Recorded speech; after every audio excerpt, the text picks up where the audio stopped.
Hello, in this video I'll show you what could be one of the causes if you have a problem with the seat occupation sensor on your Mercedes E-Class W211. One of the causes could be a blown fuse, so here in the video we'll show you the location of the fuse for the seat occupation sensor. Before I show you the location of the fuses, first I'll show you how to test the fuses, if they're good or bad. I'll show you how to test the fuses using a multimeter and a test light. First, I'll show you how to test the fuses with the test light. For this purpose, we need to turn the ignition on. This is the test light that I'm using. We need to attach the cable of the test light to battery negative or somewhere on chassis ground.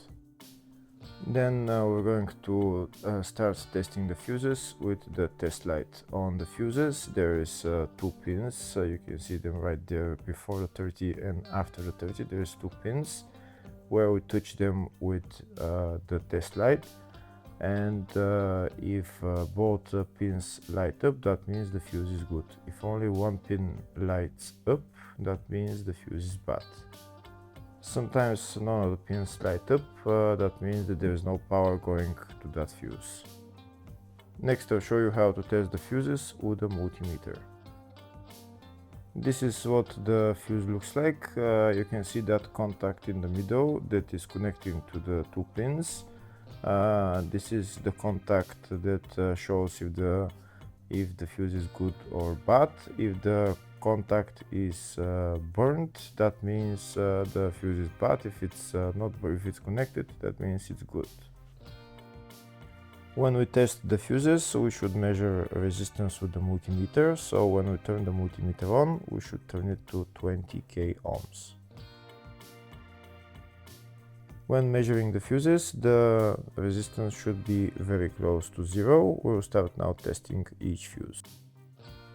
First, we'll touch both cables together of the multimeter just to see if it measures resistance. You can see there is no resistance in the cables, but it measures 0 ohms. Now we'll start measuring the first fuse, and we'll see what will show. It's showing 0 ohms, so that means this fuse is good.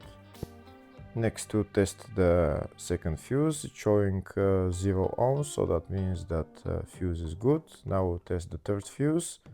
Third fuse is also showing 0 ohms, so that means that fuse is also good. Next, we'll test the fourth fuse, and it doesn't show 0 ohms, it says 0L, which means open circuit. That means that fuse should be bad. Now we'll see what the condition of the fuse is visually. We can see that contact in the middle that's connecting to the two pins is broken, so that's why it's showing open circuit. That means the fuse is bad, so it needs to be replaced.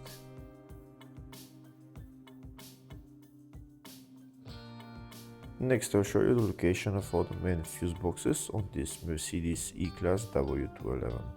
There is one fuse box in the engine bay area. Its location is right there. This is the fuse box in the engine bay area.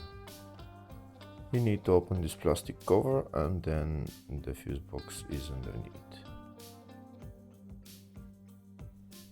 Next, I'll show you the other main fuse box, which is in the fascia. Its location is right there on the left side of the dashboard. There is also another small fuse box in the footwell underneath the carpet. The other main fuse box is in the load area, just behind this panel. I need to pull this out, and this is the other main fuse box. There is also another small fuse box in the spare wheel well. Next, I'll show you the diagrams of all the fuse boxes on this Mercedes E-Class W211. There's one fuse box in the engine bay, in the fascia, in the load area, in the spare wheel well, and at the footwell under the carpet. Next, we'll show you the location of the fuse for the seat occupation sensor. On this Mercedes E-Class W211, its location is in the engine bay fuse box, and the fuse is F49, which is right there. Hopefully the video was helpful. Please like and comment on the video and subscribe to the channel. Thank you.